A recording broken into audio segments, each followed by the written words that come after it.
हमारे आज के स्रोत नश्वर देह अमर आत्मा कर्तव्य पथ पर की शुरुआत में ही एक बहुत गहरा सवाल है। जिस जीवन का अंत तय है, क्या वाकई वो हमारा है?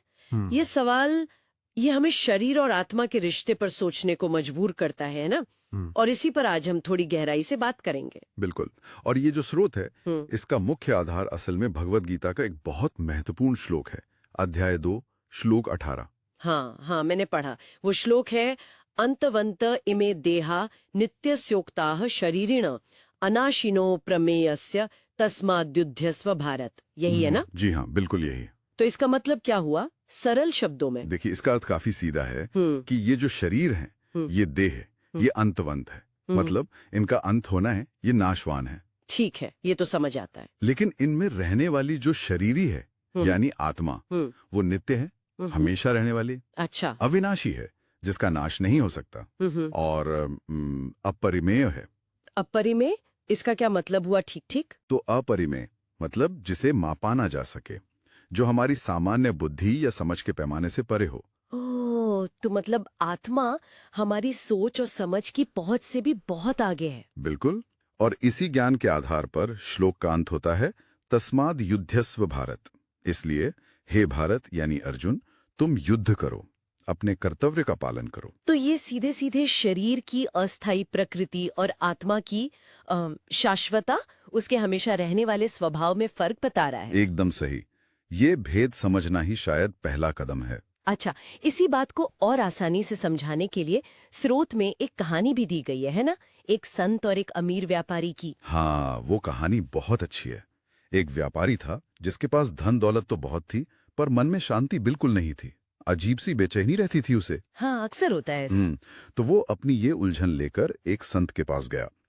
संत ने उसकी बात सुनी और उसे समझाने का एक अलग ही तरीका निकाला। क्या तरीका? उन्होंने व्यापारी से पूछा, सोचो तुम्हें सोने का एक बहुत सुंदर घड़ा मिले, बहुत कीमती, पर उसमें नीचे एक छोटा सा छेद हो, तो क्या तुम उसमें अमृत भरने की कोशिश करोगे?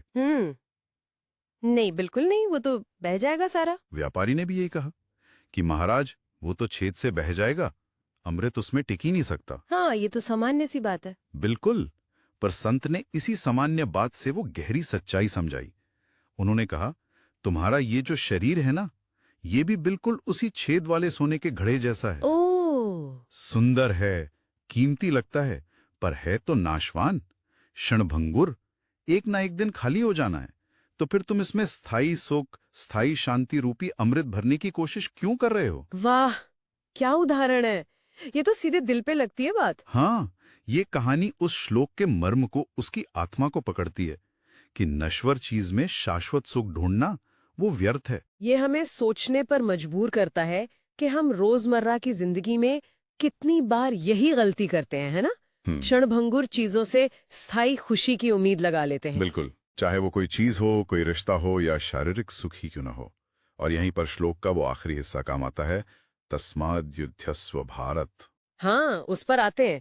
इसका मतलब क्या है फिर? युद्ध करो। देखिए, जब ये समझ आ जाए कि शरीर नाशवान है और आत्मा ही मिथ्य है, तो फिर क्या करना चाहिए? अर्जुन को कहा गया, युद्ध करो। यहां युद्ध का मतलब सिर्फ रणभूमि में तलवार चलाना नहीं है। इसका गहरा मतलब है जीवन में अपने धर्म, अपने कर्तव्य, अपनी जिम्मेदारियों का पूरी निष्ठा से पालन करना। अच्छा, मतलब जीवन की चुनौतियों का सामना करना, अपने कर्तव्य पथ पर डटे रहना। हाँ, बिल्कुल। चाहे परिस्थितियां कितनी भी मुश्किल क्यों ना हो, अपने नैतिक कर्तव्यों से पीछे ना हटना। तो इसका हमारी रोज की जिंदगी के लिए क्या मतलब निकलता है? क्या हमें शरीर का या दुनिया का ध्यान ही छोड़ देना चाहिए? नहीं नहीं, बिल्कुल नहीं।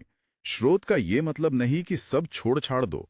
बात त्याग की नहीं, बल्कि सही प्राथमिकता तय करने की है। प्राथमिकता? किस तरह की प्राथमिकता? मतलब ये समझना कि शरीर एक जरूरी साधन है, पर यह साध्य नहीं है, लक्ष्य नहीं है। इसका ध्यान रखना है, इसे स्वस्थ रखना है, पर इससे मोह नहीं पालना। असली ध्यान, असली महत्व अविनाशी आत्मा के कल्याण और अपने तय किए हुए कर्मों, अपने धर्म के पालन पर होना चाहिए।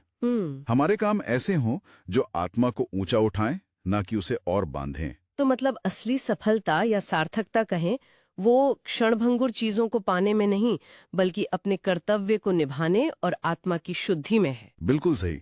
जो स्थायी है वही असली जीत है। ये आज की भागदौड़ वाली जिंदगी में सफलता की परिभाषा को भी एक, आप कह सकती हैं, नया नजरिया देता है। हाँ, ये तो है। शायद सफलता सिर्फ पैसा या पद नहीं, बल्कि वो आंतरिक स्थिरता और अपने धर्म का पालन है।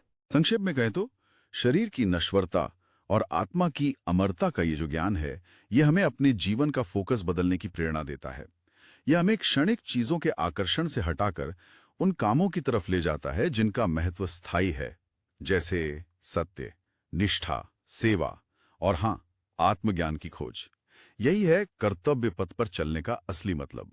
ये सारी चर्चा, ये समझ हमें एक आखिरी सवाल पर लाकर छोड़ती है, सोचने के लिए, कि अगर हम इस बात को पूरी तरह से मान लें, आत्मसात कर लें कि शरीर सिर्फ एक अस्थायी कपड़े की तरह है और असली तत्व आत्मा ही है, तो फिर हमारे रोजमर्रा के जीवन में कौन से काम या कौन से कर्तव्य अचानक सबसे ज्यादा महत्वपूर्ण हो जाएंगे?